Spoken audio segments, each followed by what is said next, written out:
more down.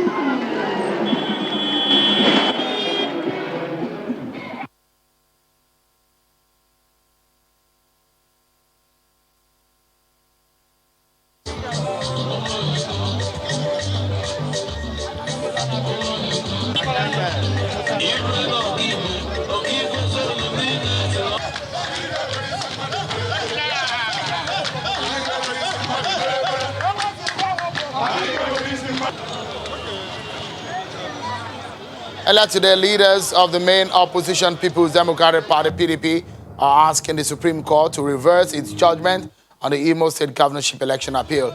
A crowd of protesters gathered at the PDP headquarters annex and filed into the streets, displaying placards and chanting party slogans as they march. Some of the prominent leaders who led the protests include the PDP National Chairman, Uche Secondus, and the party's vice presidential candidate, Mr. Peter Obi.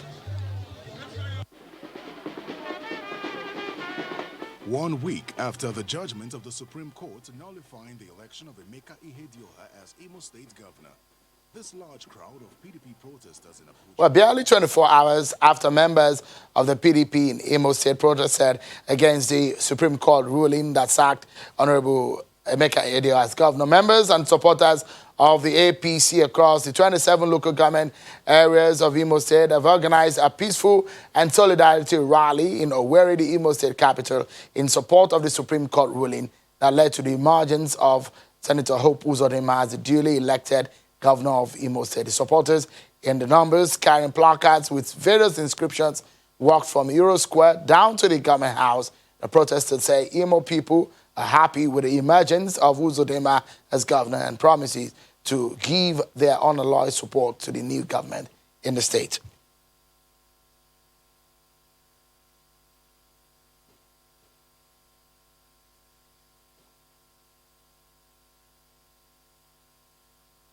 And now to our main conversation tonight.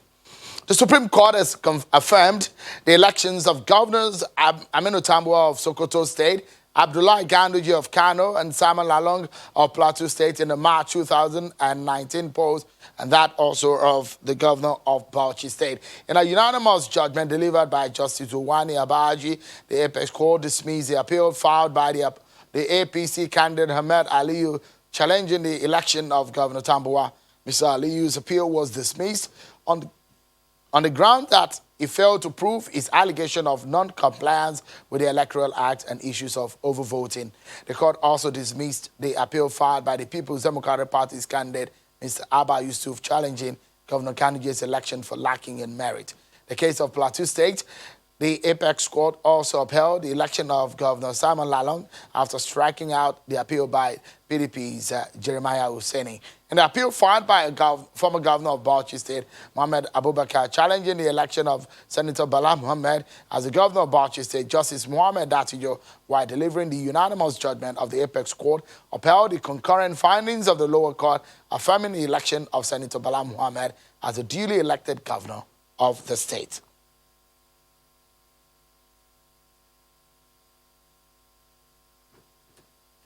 Let's get some perspective on this one. I have joining me from our Abuja studio political analyst, Dr. Mukhtar Imam. Thank you so much, Dr. Imam, for joining us tonight. There's been a lot of back and forth. Aside what the arguments in the courtroom and what transpired between the lawyers of all of the sides in this matter, politically speaking, what do you think is the major implications of some of these judgments that came out today and last week? Well, thank you very much for having me. First and foremost, I think what is most important to state here clearly is that the position, incidentally, the position of the Supreme Court is sacrosanct. So by so speaking, it means that that is the final say as far as the judicial process in the country is concerned, being the apex court in the land. Politically speaking, the implication here would be a matter of perception. This is a perception issue. Of course, going by the calculation, politics, of course, is a game of numbers. the PDP have lost some strongholds to the APC. What was expected as the outcome of the elections, particularly in the case of Kano. Kano is very peculiar, and for obvious reasons. Kano is one state that holds a significant proportion of the population of this country, and that has direct bearing or implication on the outcome of elections and on what party emerges, whether it be at the state level or at the federal or central level. So yes, this has some political implication going further. That is speaking of what will occur in the 2023 general elections, given that the PDP is and has consistently lost a lot of holds across the board. So yes, that's one of the implications. Secondly, it will also have a bearing on the candidates themselves. Speaking of Kwankwaso, who, by the way, is the backbone of Abba Yusuf Kabir. We saw that play out in the 2019 general election, all of the support he threw behind him. As a matter of fact,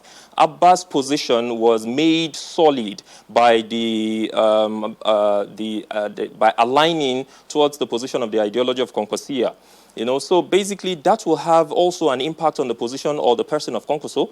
The reality is Kwankwaso is one of the most dogged politicians in this country. That you cannot take away from him. So apparently, drawing from that, it goes to tell that in the 2023 general election, Kwankwaso is also going to clearly be a factor in the run-up to the elections, in the conduct of the elections, that if he doesn't even contest the elections itself, and if Kwankwaso is going to contest elections in 2023, then apparently this has dealt a great blow to his position in the forthcoming election. The same can be said of Sokoto State. But the goodie here is that the PDP has been able to maintain Sokoto State, which is one of the major pillars. It's one of the, geographically speaking and otherwise, has a very significant position in general elections across the country, particularly in the northern region. All right, then. Let's take a breather. When we come back, there's been a lot of talk about what the outcome of the Supreme Court judgments have been, the reactions from the politicians and the political parties, how they have been divided over some of these issues. Of course, the implications. We're getting some reactions from some of the governors who have won in this case. You hear from them on the program when we return from this break, everyone. Join us again. Thank you so much for staying with us, everyone. We're looking at the outcome of some of the cases that went into the Supreme Court today. Bauchi State, Plateau State, Sokoto, and Kano State. All of the governors in those states have their job saved today. The Supreme Court affirmed the elections of Governor Tambuwal, Governor Ganduje, Governor Lalong, and Governor Mohammed today. And we're getting reactions and what the implications of these are. Don't forget that last week, when the judgment came in Imo State, PDP and APC have been speaking about these, and it's generated protests on the streets of Nigeria. Let's hear from one of the governors who has his job saved, the governor of Kano, Governor Ganduje. This is his reaction. This judgment is a blessing, not only to me as a governor or to the APC as a party, but to the entire people of Kano State. So we have to thank God the Almighty for giving us this very, very important success. And also we have to thank the judiciary as an institution. It is an institution which is indispensable in democratic activities. So we have to thank them for doing what they are expected to do. Now what remains after thanking all the people of Kano State is reconciliation, so that we come together. Even those who regard themselves as opposition, we are all children of democracy. We are all children of Kano State. So I'm calling upon everybody to come together so that we take Kano to the next level. As governor of Kano State, Governor Ganduje. We'll hear from another governor later on the program. But let's go back to my guest on the program, Dr. Mukhtar Imam, a political scientist, giving us a sense of what this means altogether. So, Dr. Imam, if you look at the cases that came out of the court today, Sokoto State held by a PDP governor, Kano State an APC governor, Plateau State an APC governor, Bauchi State a PDP governor. So that is 2-2 if you weigh it mathematically speaking. So PDP has held 2, APC has 1-2 also in that sense. But you know what has become of the outcome of the governorship election in Imo State and the Supreme Court verdict in that, which has generated a lot of controversies. So a lot of people will ask you the question, what makes Imo State different from all of these, and what perhaps is getting the some of the politicians worry about the Imo State governorship election verdict? Well, speaking in context, you see all of these independent individual states and their cases have their peculiarity, they have their uniqueness. The issue that was filed before the Supreme Court in the case of, say, Bauchi State, for example, or even Sokoto and Kano, were cases of overvoting. And so, yes, the results that came out of these separate independent states were sort of expected, and so are the reactions as well. But in the case of Imo State, well, of course, the Apex Court gave that ruling on the basis of yes, of course, the rationale behind that will be made known to the general public for consumption over time. But what was obvious was that the Apex Court sort of ruled that the cancellation of the votes in the polling units that elections were cancelled was null and void. And on that basis, votes were returned. And so when you look at that judgment, yes, of course, on the surface of it, speaking as a pedestrian, as a layman, it looks sort of ambiguous. It's something that seems quite complex, and some would want to see it as a complex nonsense. But the reality is that these are legal luminaries who have looked into these matters and have thrown up all of the technicalities within it. You would want to weigh this in contrast to the case of Zamfara State, for example, where the APC kept screaming foul about how the elections were hijacked and given to the PDP candidate. So, but then, of course, the reality is that all of these technicalities will be brought forth to Nigerians for consumption by the Apex Court. But on the surface of it, like I said, it might look like these elections have been hijacked, given that the number 4 person has all of a sudden been declared the winner of the election. But having said that, I think beyond all of this, what is most important is that we should understand that the politics of morality is quite slippery, particularly in our climb. This is not a climb where moral politics is played in accordance with what the dictate of morality should be. Over time, we've seen cases from the tribunal to the appeal, even up to the cases of the Supreme Court. We've seen cases where judgments are made and it doesn't just add up. That's the word. It doesn't just add up. Yeah, so, but that's the case. But by and large, I think Dr. Imam, the position of the what do you make, apologies please, what do you make of a situation of our elections where we have to wait 9 months down the line after the elections have been delivered and result announced, that we have to wait till the Supreme Court to get us a final word on our elections? What does this make of our judiciary and the electoral process? Quickly, please. I think you see, democracy, there's nothing sacrosanct about democracy. All democracies have their peculiarity, their differences, on all of the things intrinsic within them.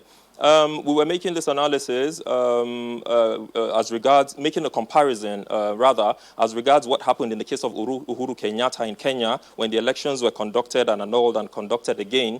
And we're talking about how there's a need to speed up the electoral judgments in our courts. But the reality is this: Nigeria is not Kenya. We have our differences. You look at the population of Nigeria, for example, you look at the length and breadth of this country, and you will have to put that into cognizance and understand that our judiciary steps have to be taken. And again, of course, yes, there are certain similarities in African politics, but Nigeria has its uniqueness as far as its configuration is concerned. It's not a case where you will just speed up judgment. As they would say in the legal profession, justice rush often at times is justice crushed. So there's a need for these processes to be put in place so that while cases are brought forth, while aggrieved parties have brought their grievances to the court, courts, there's the need for the different courts to look at the issues and understand them in the context in which they have been brought before the court. So for me, I think it's quite key that we don't go into rushing judgments and say we just want to speed up the process of the judgment, get judgments at the end of the day so that we can move on. There is no moving on where the political terrain is not ripe for moving on. In the case of speeding up judgments, you might have a replica of what happens in other African states. We can have political instability. This is a point where the polity itself is heated up. Right. These are issues that we need to understand. Our political socialization and our political position. I'm talking about the social psychological conditioning of an average Nigerian. His disposition in response to politics is not ripe enough for us to just speed up judgments and at the end of the day have ourselves with a crisis situation that we will not be able to handle. So I think all of this is a way of... All right, we're obviously out of time. Dr. Mukhtar Imam, political scientist, breaking it down for us on the outcome of the Supreme Court judgment in those 4 states today. Thank you so much, Dr. Imam, for your thought. Before we go, an unfortunate incident that happened today in Abuja. We'd like to warn our viewers that this may be some graphic image that you may be seeing in the next couple of seconds, where this truck that you are seeing on your TV, the rally held today by the PDP. We understand that some people might have been injured there. We just hope that some of them are out of that alive. Unfortunate there indeed. But that was our show for tonight, everyone. Many thanks for watching. I'm Sean Kimale. Bye for now.